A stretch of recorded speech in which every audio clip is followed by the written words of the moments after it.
Medicine का dictionary में meaning अगर देखेंगे, डिक्शनरी में मेडिसिन का मीनिंग है any science which can help you to control, cure और prevent a disease is called medicine. कोई भी साइंस जो आपके बीमारी को रोकता हो, ठीक करता हो, वो मेडिसिन। साइंस होना चाहिए, उसके पीछे कोई लॉजिक होना चाहिए, वो आपकी बीमारी को प्रिवेंट करने में या क्योर करने में काम आना चाहिए। That is medicine. Medicine is not just pill कि टैबलेट होगा तो उसको मेडिसिन बोलेंगे। तो 3 तरह की मेडिसिन जो आपको दी जा रही है, और उनमें सबसे ज्यादा इंपॉर्टेंट मेडिसिन जो इसलिए मैं सबसे पहले ले रहा हूं, that is called time as medicine. ये सबसे बड़ा, सबसे जरूरी मेडिसिन है, जो किताब भी आपके हाथ में है, ये the circadian doctor, time as medicine. अगर आप ये चाहते हैं कि आपके बॉडी में जो भी ट्यूमरस ग्रोथ है वो ना रहे या और ना बढ़े, या कैंसरस अगर कोई एक्टिविटी एक्चुअली चल रही है, ये तो है 2 नाम लिए मैंने, जय दीपेंद्रवती, ये तो है नकली पेशेंट। नकली पेशेंट मतलब कागजी पेशेंट, कागज में तो पेशेंट है, असली में नहीं है, राइट। और असली पेशेंट कौन से होते हैं? जिनके शरीर में दिक्कत है, और ऐसे काफी सारे हैं। जो कमजोर हैं, उठा नहीं जाता, सांसें नहीं ली जाती ठीक से, रात को नींद नहीं आता, पूरे बॉडी में दर्द रहता है, ऐसे ज्यादातर आप में से ऐसे ही हैं। तो वो है असली पेशेंट, एक कागजी पेशेंट और एक असली वाले पेशेंट, राइट। तो अगर असली पेशेंट हैं तो जो सिम्टम है उसे कैसे दूर करें, और कागजी पेशेंट हैं तो आपको कॉन्सेप्ट को समझना है कि कागज में लिख दिया दैट डज नॉट मीन कि आप पेशेंट बन गए।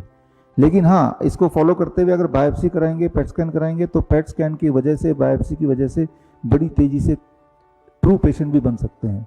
क्योंकि जब भी आप पेट स्कैन करते हैं, बायोप्सी करते हैं, आपकी बॉडी को बहुत ज़्यादा नुकसान होता है, बहुत ही बड़ा नुकसान होता है, जिससे non cancerous cell cancer cell में कन्वर्ट हो जाता है। ये सारे सबूत मैं अगले लेक्चर में दूंगा। खैर, time as medicine, the most important thing.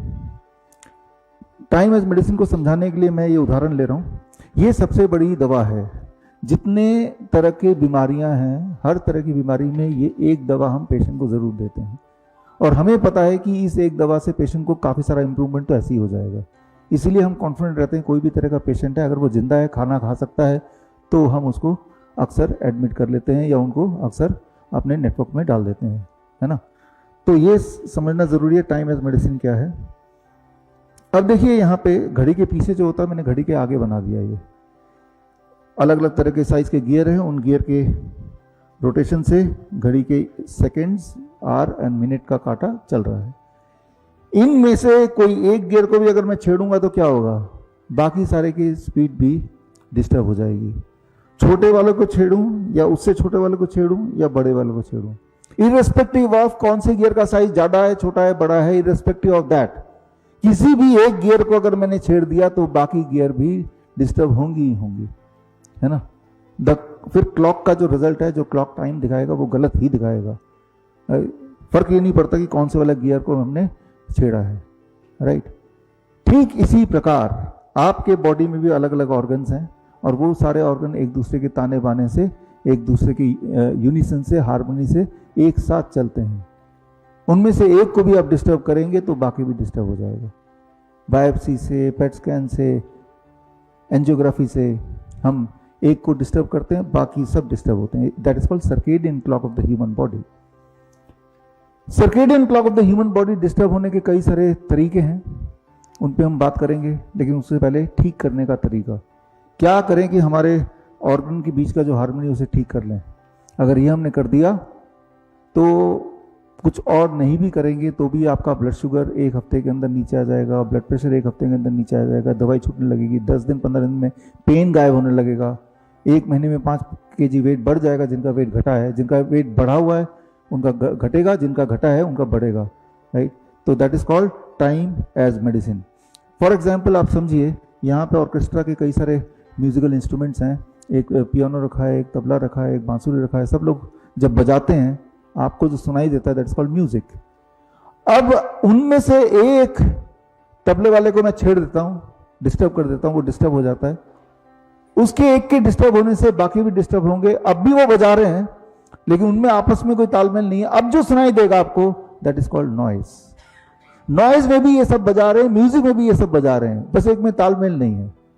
ठीक उसी प्रकार when the harmony between the organ is not there, which is called the circadian clock of the body, our life become noise, हमारी जिंदगी नॉइज बन जाती, बीमारी इसी को कहते हैं, राइट। ठीक उसी तरह से हार्मनी वापस आ जाए तो बीमारी ठीक होने लगती है।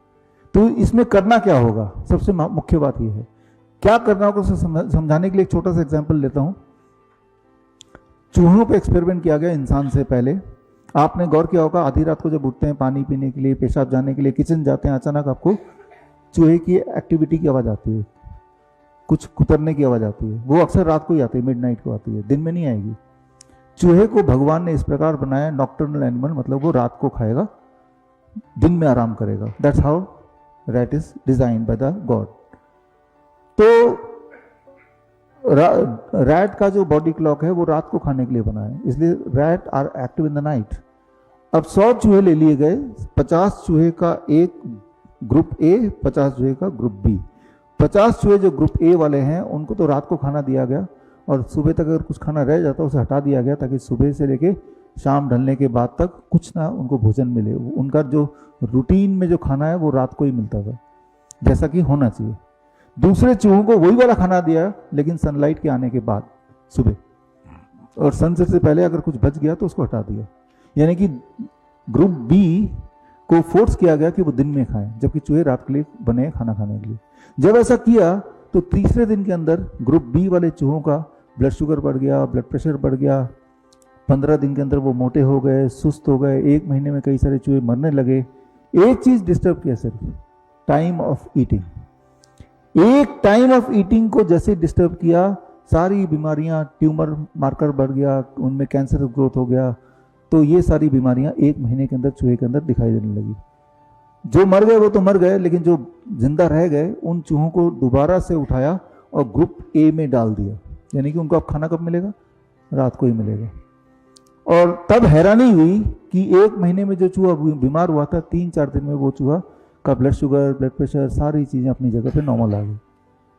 तो बहुत ही इंपॉर्टेंट बात है, अगर आप ये डिसाइड करते हैं कि शाम के 6-7 बजे के बाद कुछ भी नहीं खाएंगे, सुबह 8 बजे से पहले कुछ नहीं खाएंगे, शाम के 6 बजे के बाद कुछ नहीं खाएंगे, you are eating with in the bracket of 10 hours, 8 AM to 6 PM या 9 AM to 7 PM, and you are fasting for 14 hours.